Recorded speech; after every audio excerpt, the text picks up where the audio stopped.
Hello everyone, welcome back to my channel. So in today's video, oh sorry about that, finger removal or finger replacement happening. I have put some Markartt foil gel on the end of that nail, and I'm just going to rub this in, and then we are going to make a bit of an ombre with this. I didn't quite know what I was going to do with this set. It was I got the beautiful glitter, and it was from the Glitter Fairy, and it's called Thai Garden. So I don't know if Miss Lucy's Boutique or whatever the hell it's called now, he's still doing it. But as far as I am aware, you can't get this glitter anymore, which is a shame because it's awesome. I got these foils. This was in the Markartt kit I got from Amazon. And I saw these flowers and thought, you know what, that goes really nicely with the glitter. I want to use that. And I don't know why, but ombreing over foils is a bit of a thing at the moment. Yeah, I like an ombre. So, you know, hey, I'm all for the ombre. The only thing I would say is that when I did notice that when I was ombreing down, the bits where I was as I'm pulling it down, it does degrade the foil a little bit because of the monomer in my brush. So you just need to be a bit aware of that. This video is all in real time. This was a super quick video, actually. It was, yeah. I am using Moyra's cover powder, just because that's the one I happen to have. And like I said, I don't have anything against this cover powder. It works beautifully, as you can see. It causes no problems whatsoever, and it's a lovely colour, and it went really nicely with this design. I just feel it's a little bit too nude for my own nails. Although having said that, I did have it on my nails not that long ago and thought, oh, actually, do you know what? So what I would do is, if I was going to put this on myself, I would have that bead, which is the cover, and then they do a dark pink that's actually a sheer pink. It's a translucent. And I then put my next bead over that with that, just to pink it up a little bit more. So it just looks a little bit more of a natural. Not natural, because let's face it, it's extensions. We all know they're fake, but do you know what I mean? I love a nude nail when it's like a full nude colour, but when you're trying to make like an extended nail bed, I prefer them more pink. Just, you know, a little bit more. I find the tone can sometimes be a bit flat. Does that make sense? Am I making sense? I don't know. Hopefully I'm making sense. But that's just my personal preference, right? That's just me. That's just my little weirdness. This nail, I'm going to do a full nail of the cover powder. I actually really like this design with this being just a full nail, but I decided, because in my head I got one foil ombre, one full foil, and then I'm doing one glitter ombre and one full glitter. In fact, I do two full glitters because the thumb ends up being glitter as well, because why would you not? More glitter! More glitter! It is a beautiful glitter. Yeah.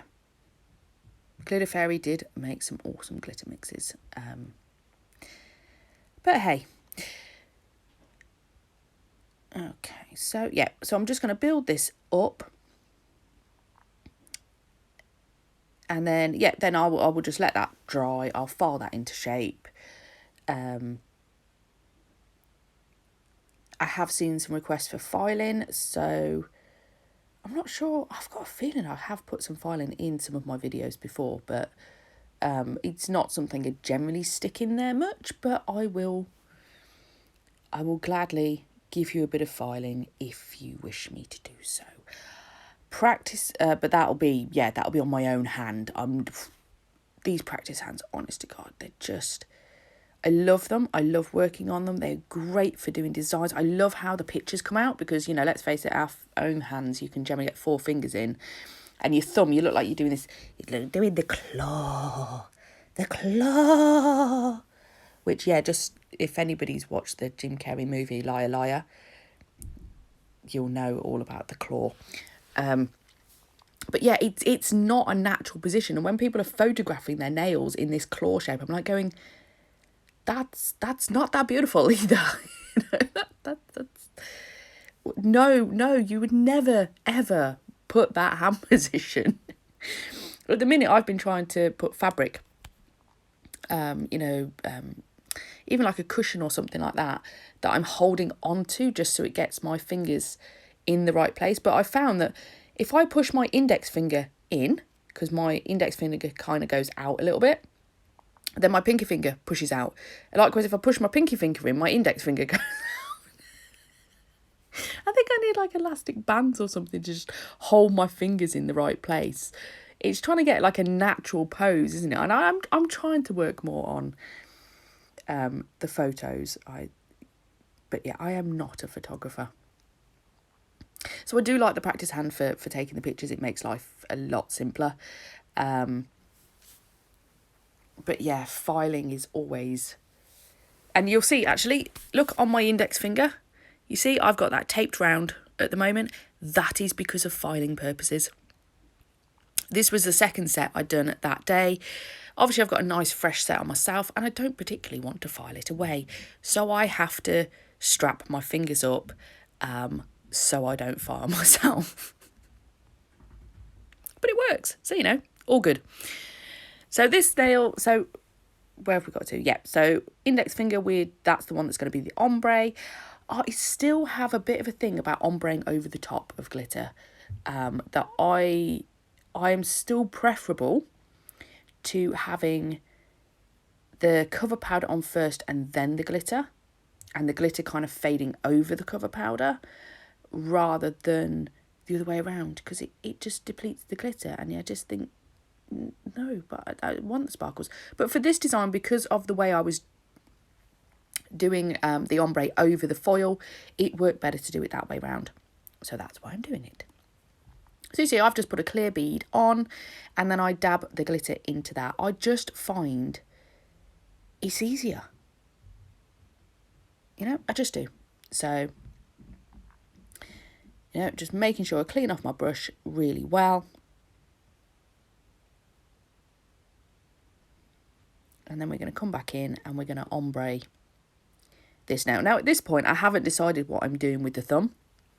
So I don't think I've kept the thumb in this video because I was umming and ahhing about, do I go foil? Do I go glitter? Do I go foil? Do I go glitter? I was like, I really don't know. But I was like, do you know what? We'll just go glitter. I don't like to leave the thumb out, I'm not thumbist, we all know. I like to include a thumb where I can. I am getting to the point now with some of my tips that, with a lot of the tips, you can get a couple of the sizes that fit the practice hand. So, for each finger, you can pretty much use most of them up, except for some of the pinky ones. They're just too small. You just can't. And it's the same for the thumbs. That I'm using a size 0 to fit this, and it's not a tight fit, let's put it that way. So I'm very limited on the size for the thumbs. So I'm getting to the point now where I'm running out of thumbnails.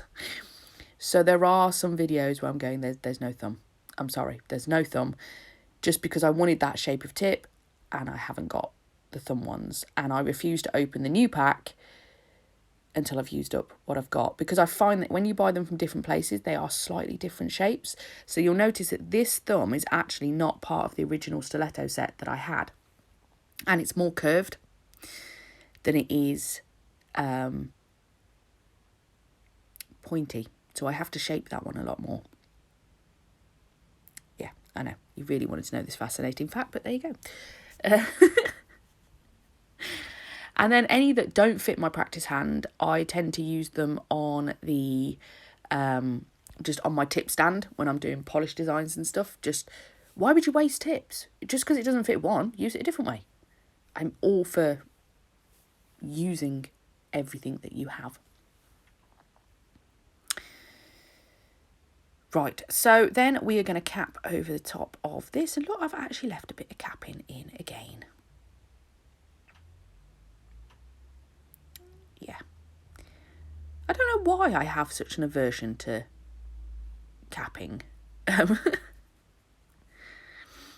don't know, I just think, you know, you just see these people and they just cap it and they go swoosh, swoosh, swoosh, swoosh. And you're like, bish, bash, bosh. I know, I'm done. And I'm just going, no, it takes a while to build it up and, you know, get my shape and, you know, more beads and stuff. And then I'm like, why are you worrying about that, Shona? Because you don't care generally, you know, how many beads it takes you to do as design. In fact, you tell people constantly, it doesn't matter how many beads it takes. So why are you bothered about it when it's capping?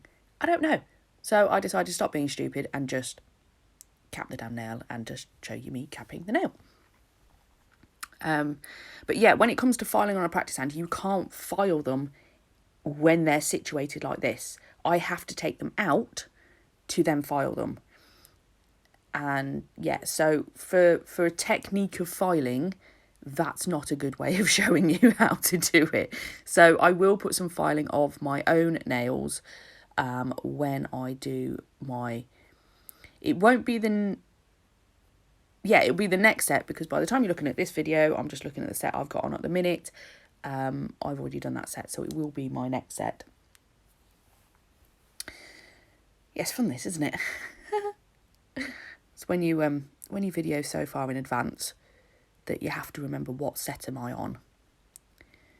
But it's the way I work. So yeah, when people leave me comments, please don't think I'm ignoring you if it takes me a while to get to what you've requested.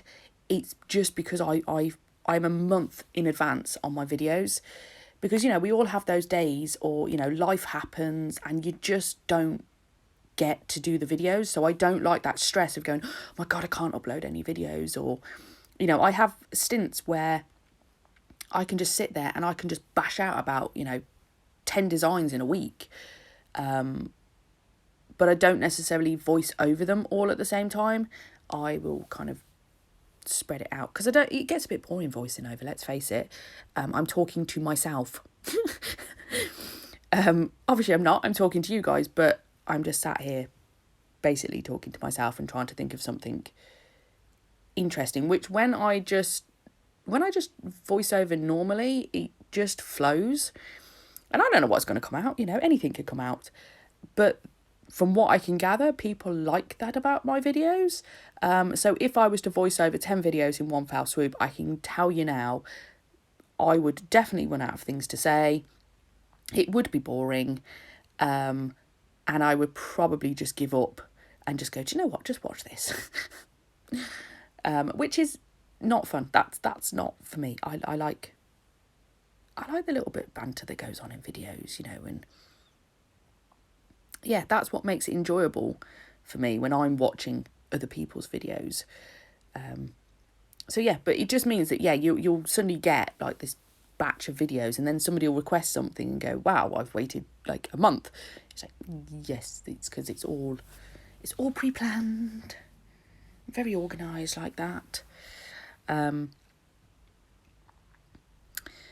Right, so we're just going to finish off, and we're just making sure that all of that glitter is nice and matte. As you can see, I don't use really wet beads either.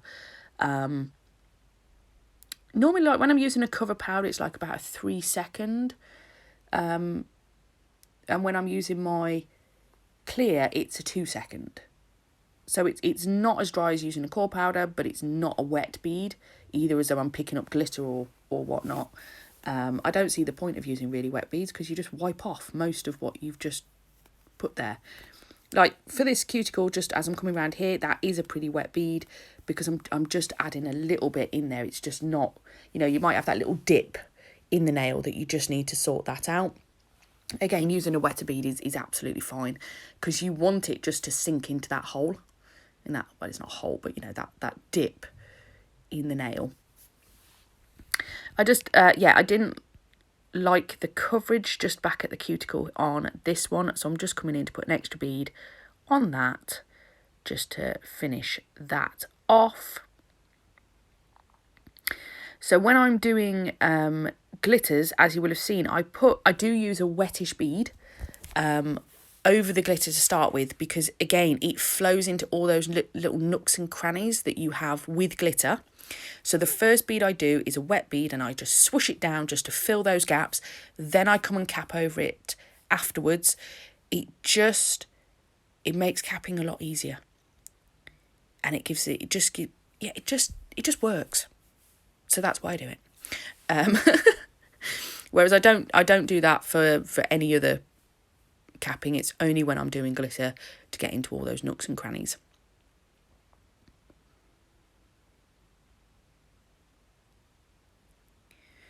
Whew, that was a lot of talking, wasn't it? Can I breathe now? Right, what am I doing now? I think I'm coming in with another bead because that's not enough. So yeah, so if I was doing this on the person, that bead I'm putting in there, I would use more of the pinky, and I would have done that bead first and brought that down, and then used the clear. Not obviously over the top of that one, but to cap the rest of it. Potentially. I don't know, I haven't done it for a very long time. The reason being is the core powder that I generally use on myself is the Perfect Blush from Nao Nails, which is a pinky nude. So it already has that tone, so I don't have to add that in. Which means that I should probably do that at some point, just so I can show you what I mean. Okay. See? Thoughts happen. Oh! I think I am going to leave the thumb in. I probably don't leave capping in the thumb. I don't know. I only did this video yesterday and I still can't remember what I'm doing. I've just done I'm just trying to get a couple of videos voiced over and finished off. Then I can wipe them off my phone and then start the next batch. Because it's a lovely Sunday morning. It's not raining. I'm going to go take the kids out for a bike ride. Oh my God, I forgot how painful bike riding is. Yeah, I've been broken for quite a long time, so I haven't been able to. And I'm now able to go get treatment again because everything's started opening up, so I can I could get back out on the bike with the kids, which they love. And yeah, that saddle hurts. Like it hurts. Cycling is something that you have to kind of build your backside up to. It's it takes a little while for your backside to become hardened to being on a saddle again. Probably the same as horse riding as well. That's another one. It's but yeah, so I've just gone and brought myself the biggest saddle humanly possible. It's got gel, it's as padded as I can possibly get it. Because yeah, I don't have a small backside at the best of times. I need some padding in my life. Anywho, so this middle finger, I'm going to come and I'm just going to put the full nail of foil on. So again, I'm using my Markartt foil gel. I've cured that in the lamp for 60 seconds and I'm going to come in with my silicone tool just to push that down because it works fantastically. Now, when I finished this, I was like going, it's just missing something. It's just missing something. Oh, the point of the bike ride was I'm going to voice these over, go off for a bike ride, come back, and then I'm going to start doing some more nail videos. Just so we finish that sentence off. It's brilliant, isn't it? But yeah, when I finished this, I was like, it's missing something. So I did actually come along after I've top coated and I put some crystals on. So you'll see them in the finished video, but I didn't record it because I didn't know what I was doing, basically. I was just testing it out, and then when like, oh, actually, I really like that. So I'm sorry you haven't got that in, but it's very simple. I'm just using plain crystals. It's nothing. You didn't miss out on anything. Now, if you were doing this on a person, whenever you've used foil, especially, so the foil that's on the pinky, because it's been capped, it's all secure. One coat of top coat is enough. That ain't going anywhere. This one, because I've put it over the top, I will double top coat it if I was doing that on a person. So you put the first coat on, cure it for 15 seconds, then put the next coat on, cure it for 30 seconds, because mine is a 30-second and it's an LED lamp. I don't know what the hell has happened to my top coat. Oh, that'll be in the other video. That, yeah, my Elite 99, I don't know what the hell's happened to it. It hasn't been stored anywhere other than where it is normally kept, so I don't know what's happened. But hey ho. So I'm coming in. I'm going to use, this is the Laguna Moon top coat, because that was the next one I could put my hand on, that I got with the Laguna Moon Polygel kit. I'm just going to top coat over the top of these, and then that is the end of this video. I hope you've enjoyed it. Sorry for my waffling, or you're welcome for my waffling. As always, I really do appreciate it, and I will catch you in the next one.